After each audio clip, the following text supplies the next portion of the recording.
साथियों, आज मैं ओंकारेश्वर में एक आत्मधाम प्रतिमा के सामने, जो कि आदि शंकराचार्य की प्रतिमा है, उसके सामने नतमस्तक होकर खड़ा हूँ।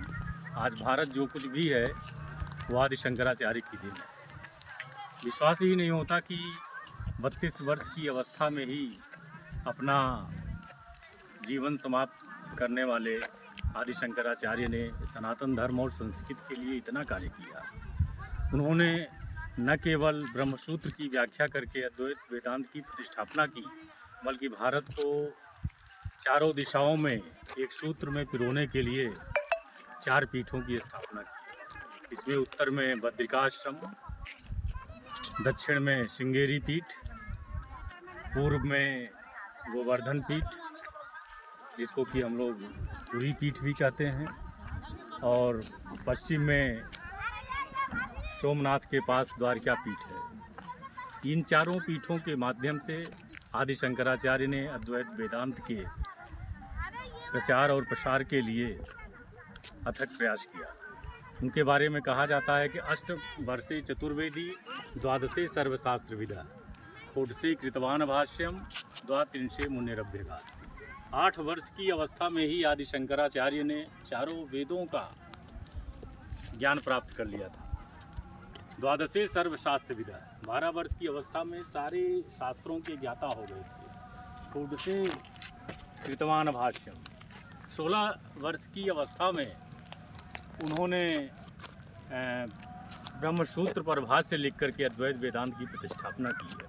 और द्वात्रिंशे मुनिरभ्यगात्, 32 वर्ष की अवस्था में उन्होंने अपना प्राणोत्सर्ग कर लिया, मोक्ष को प्राप्त हो गए। लेकिन उन्होंने सनातन धर्म और संस्कृति के लिए जो भी कार्य किया, उतना कार्य आज तक किसी ने नहीं किया। और आज अगर हमारे कुंभ मेले की व्यवस्था हो, चाहे अखाड़ों की व्यवस्था हो, चाहे हमारे तीज त्योहारों की व्यवस्था हो, कैसे किया जाना है, कैसे उनको आयोजित किया जाना है, कैसे मनाया जाना है, इस संबंध में भी उन्होंने अथक प्रयास किया। कालड़ी के एक छोटे से ग्राम में जन्म लेने के बाद वे इसी ओंकारेश्वर की धरती पर आकर के गुरु गोविंद पाद से उन्होंने अद्वैत वेदांत की शिक्षा और दीक्षा ली, और यहीं से भारत भ्रमण के लिए निकल गए और वो प्रयाग भी पहुँचे।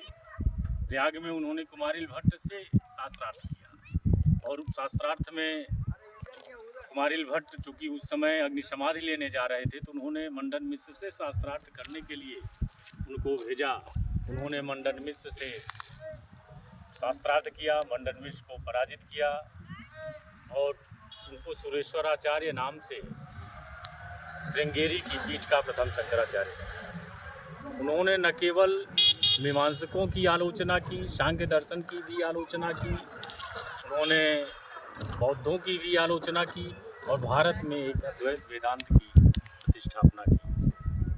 आज इस अवसर पर यहाँ पर आकर मैं गौरवान्वित महसूस कर रहा हूँ। भारतीय दर्शन में जिनको हम लोग किताबों में पढ़ा करते थे, आज उनकी दीक्षा भूमि पर आकर न केवल गौरवान्वित महसूस कर रहा हूँ, बल्कि कृतज्ञता का भाव भी मेरे समक्ष आ रहा है। मैं आदि शंकराचार्य को नमन करते हुए अपनी वाणी को विराम देता हूँ। ओम नमः शिवाय।